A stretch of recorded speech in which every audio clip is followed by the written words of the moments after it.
सबसे पहले हम अनिल बाबू को, जो यहाँ के सांसद भी रहे और अभी नामांकन करने गए हैं, उनको हम अपने तरफ से शुभकामना देते हैं, बधाई देते हैं। और एनडीए के प्रत्याशी के रूप में हम अपील करते हैं कि वो सिर्फ यहाँ जदयू के प्रत्याशी नहीं हैं, वो एनडीए के प्रत्याशी हैं, जिनका चुनाव चिन्ह तीर है। तीर में ही सभी चुनाव क्षेत्र चुनाव चिन्ह समाहित है, चाहे वो कमल हो, चाहे वो कड़ाही हो, चाहे हेलीकॉप्टर हो या फिर सिलेंडर हो।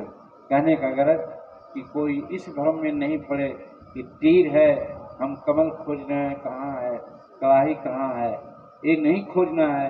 यहाँ तीर में ही सभी चुनाव चिन्ह समाहित है। इसलिए हम अपील करना चाहेंगे कि भाई सुनील जी, जो राजनीतिक विरासत के रूप में बहुत अच्छा से सांसद का कार्यक्रम चलाए हैं और इस सूबे को, इस जगह को काफ़ी संभाल के आगे चलाए हैं, इसलिए हम सबसे पहले प्रार्थना करें, आवेदन करेंगे कि उनके पक्ष में ही आप लोग तीर छाप पर बटन दबा करके काफ़ी मतों से उनको जिताइए। भाइयों बहनों,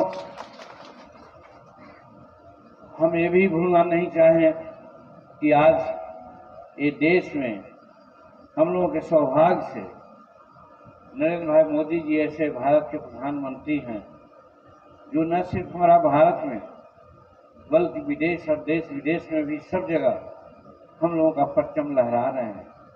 जो आपने अभी देखा G20 की बैठक में जिस प्रकार से उन्होंने सदारत की और किस प्रकार से बड़े बड़े राष्ट्र आए और उनके सामने झुके, ये हमारे प्रधानमंत्री हैं, वैसा उनका व्यक्तित्व है।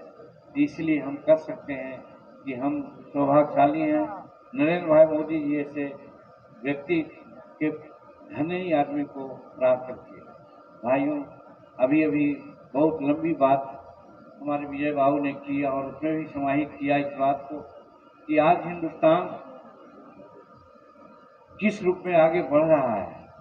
आप लोगों में बहुत लोग जानते होंगे कि हम बिहार की राजनीति में 1980 से ही सक्रिय हैं और 1980 के पहले और 1980 के आसपास में जो भारत की स्थिति थी उसके बारे में यदि हम लोग सोच करके चलेंगे तो निश्चित रूप में ये कह सकेंगे कि आज हम बहुत आगे बढ़ रहे हैं।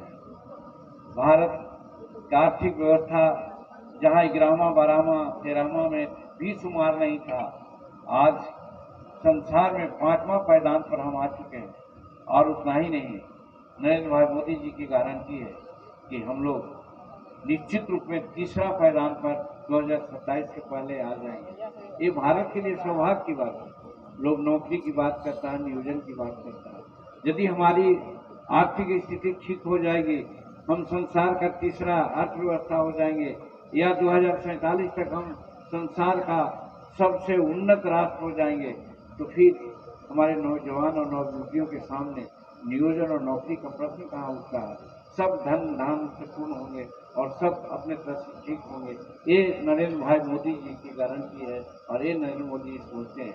इसलिए हम कहना चाहेंगे कि नरेंद्र मोदी जी एक वैसे चिकित्सक हैं जो बुखार लगने पर पैरासीटामोल नहीं देते।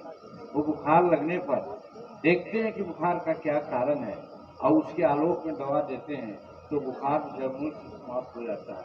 उसी प्रकार से हमारे नरेंद्र मोदी जी भारत के लोगों की दशा को समझ गए हैं, यहाँ के गरीबी को समझ गए हैं, यहाँ के सब लोगों की बात को जानते हैं। इसलिए धीरे धीरे जिसकी चर्चा जायसवाल साहब ने भी किया, जिसकी चर्चा और लोगों ने किया, कैसे सलीके से भारत को आगे ले जा रहे हैं, ये हम आपसे कहना चाहते हैं। और सबसे प्रमुख बात हम ये कहना चाहते हैं, क्योंकि आप जानते हैं कि आज भ्रम फैलाया जा रहा है। भ्रम इस बात की कि जातीय तनाव, सांप्रदायिक तनाव, आरक्षण का मामला और संविधान का मामला कह करके भरमाया जा रहा है।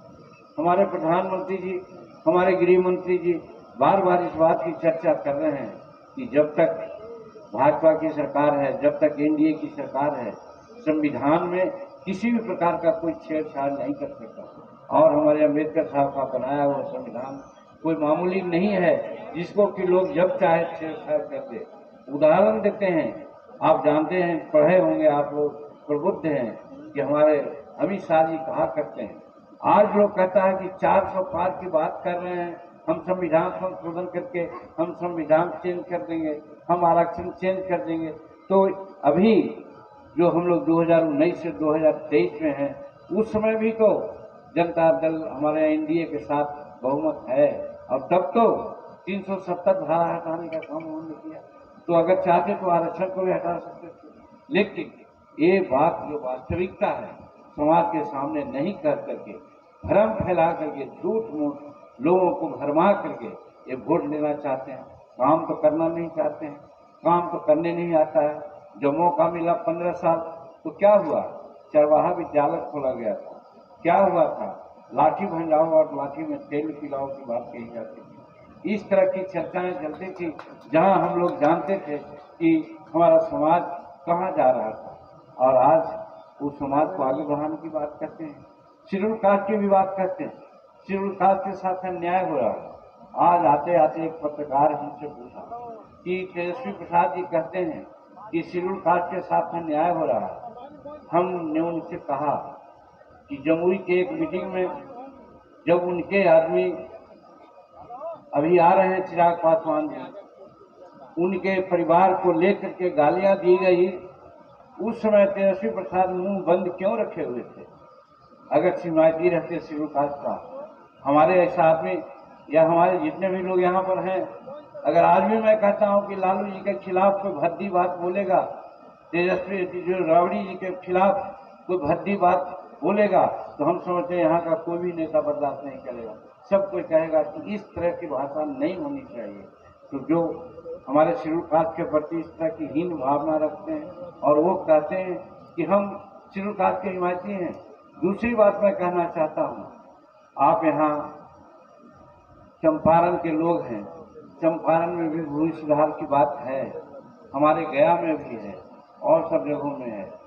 हमने असेंबली में भी इस बात की चर्चा की है और सब कोई जानते हैं कि आज शेड्यूल कास्ट को जो पर्चा की जमीन मिली है, चाहे भूदान की जमीन मिली हो या फिर सीलिंग की जमीन मिली हो या बिहार सरकार की जमीन मिली हो, आज बेकब्जा में है।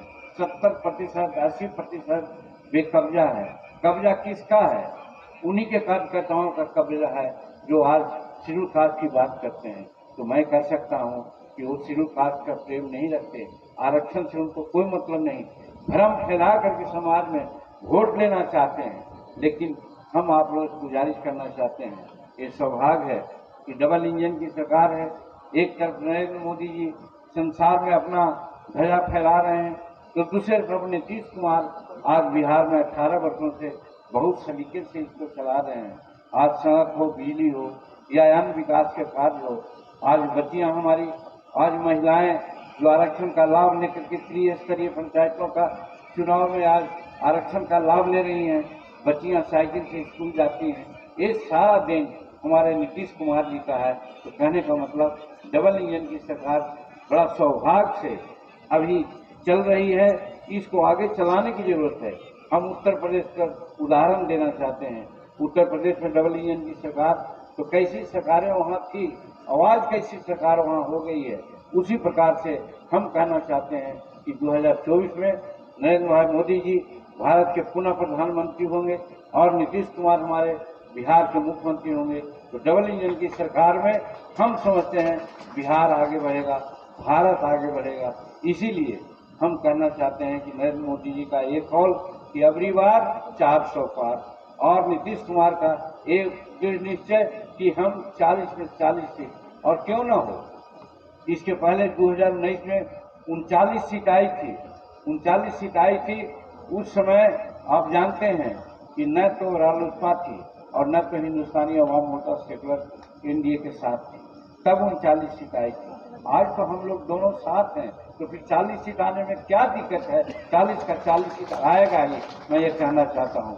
इसी भावना के साथ यहाँ का अभिषेक पर जो हमारे संजय जायसवाल जी हैं और हमारे सुनील बाबू हैं, ये दोनों के जो चुनाव चिन्ह हैं, उन लोगों पर बटन दबा करके एनडीए को मजबूत करें और भारत के प्रधानमंत्री का है ये स्वप्न कि जो 400 पार, तो 400 पार करने में आप साथ दें। इन्हीं शब्दों के साथ एक बार हम आपसे पुनः अनुरोध करेंगे कि किसी भी परिस्थिति में आप लोग आपसी छोटी मोटी झगड़ा को आप दिमाग में न रख करके लार्जर इंटरेस्ट में आप नीतीश कुमार जी को और माननीय नरेंद्र मोदी जी को हाथ को मजबूत करने के लिए एनडीए के उम्मीदवारों को आप लोग मदद करें। बहुत बहुत धन्यवाद, बहुत बहुत।